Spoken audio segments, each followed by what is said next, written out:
You got a $15 million settlement from ABC and George Stephanopoulos. I hope that goes to build the fake news wing in the Trump library. Bigger question. Do you think legacy media is bleeding out in real time before us?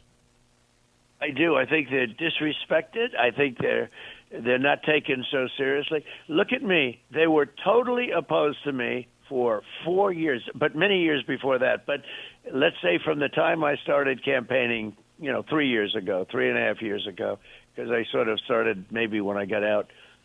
But they were opposed to me at levels never seen before, where Biden would get good stories and the guy couldn't walk down a hallway.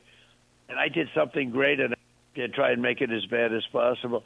So almost every one of them, we had some support, but for the most part, every one of them.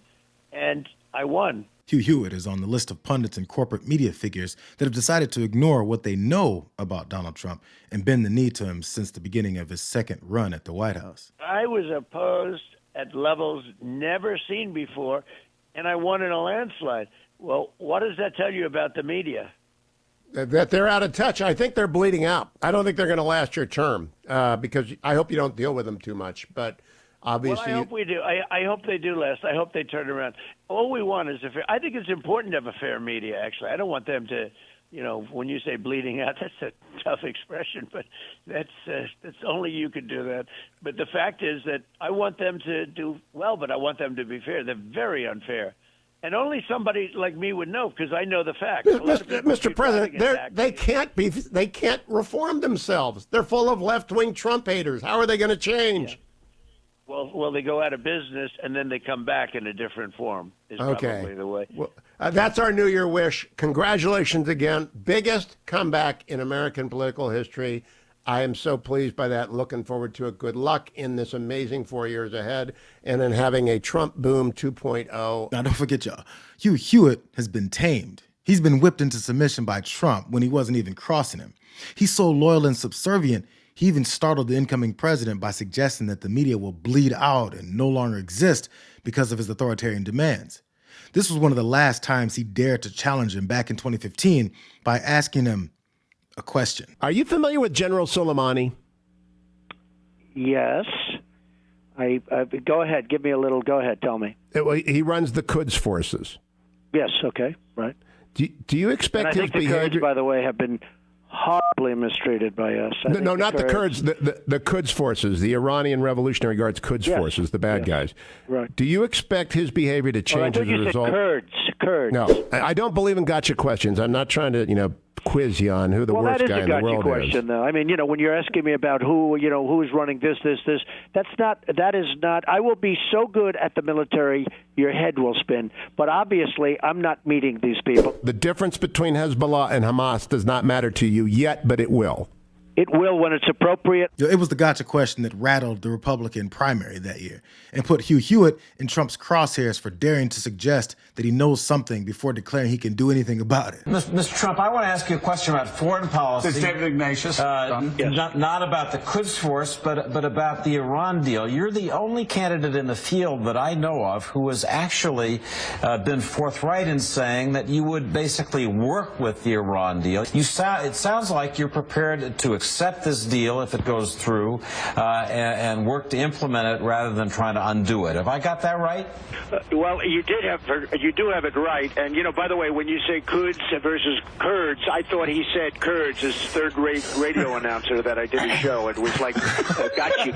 Every question was, do I know this one and that one? And it was like he worked hard on that. But I thought he said Kurds, and I do think the Kurds. What about by the way, the deal? I do think. So instead of doing better, learning something, maybe even exercising a little bit of humility in the face of an extremely conservative and friendly talk show host in Hugh Hewitt, Trump went on the attack to mask his shortcomings and ignorance, just like he continued to do with all aspects of media that didn't simply kiss his ass and cover for him over the next 9 years. Go into the enemy camp, and the enemy camp is certain networks, and a lot of people don't like to, sir, do I have to do that? He just goes, okay.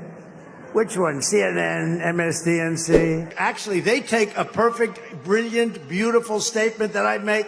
I go for 2 hours without teleprompters. And if I say one word slightly out, they say, He's cognitively impaired. I have a piece of glass over here, and I don't have a piece of glass there. And I have this piece of glass here. But all we have really over here is the fake news, right?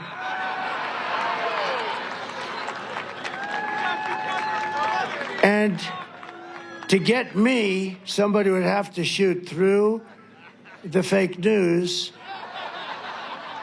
And I don't mind that so much, because I don't mind that. I want to expand on the defamation lawsuits. Could you see moving that to other people with individual platforms, social media influencers, people that... Or newspapers, yeah. Yeah. Yeah. Oh, I do. I think you have to do it because they're very dishonest. We need a great media. We need a fair media. We need, it's very important. It's going to teach you, you damn well better get a different system.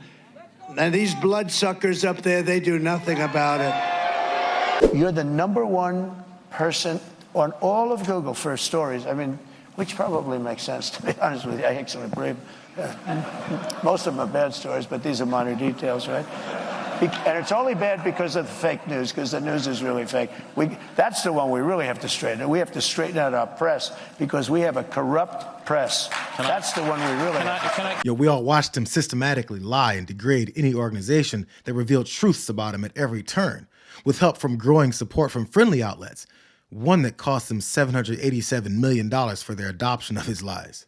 But his commitment to dishonesty and violent rhetoric brought him to the other side, with former critics suddenly eager to legitimize his life of dishonesty in hopes that he'll return the favor. We expressed our own concerns on this broadcast and even said we would appreciate the opportunity to speak with the president-elect himself. On Friday, we were given the opportunity to do just that. Joe and I went to Mar-a-Lago to meet personally with President-elect Trump. It was the first time we have seen him in 7 years. Now, we talked about a lot of issues, including abortion, mass deportation, threats of political retribution against political opponents, and media outlets. We talked about that a good bit. And it's going to come as no surprise to anybody who watches this show, has watched it over the past year or over the past decade, that we didn't see eye to eye on a lot of issues, and we told him so. What we did agree on was to restart communications. We had not spoken to President Trump since March of 2020, other than a personal call Joe made to Trump on the morning after the attempt on his life in Butler, Pennsylvania. And for those asking why we would go speak to the president-elect during such fraught times, especially between us, I guess I would ask back, why wouldn't we? And now that even some of his most loyal supporters are discovering in record time that some of his biggest promises, from grocery and gas prices to tariffs to prioritizing the American workforce, are things he isn't interested in addressing. So as his perceived victory over accountability takes shape, he's proud to hear folks like Hugh Hewitt lick their lips and pucker up for the sake of no longer being targeted. The only problem is that the process of being humiliated and trained like that has been on display for everyone to see, which actually does nothing for his credibility. Mr. Trump. Are you going to ask? Are you going to ask anybody else a question? No, this goes to me. Every single question comes to me. Mr. Trump, I know I'm good for the ratings, but it's a little bit ridiculous. No, but Mr. Trump, a year ago, you told me on my radio show, the audio and the transcript are out there on YouTube, that you would release your tax returns. True. Are you going back on your No, I'm not. commitment? First of all, very few people listen to your radio show. That's the good news. Let me just tell you. Which happens to be true. Check out the ratings.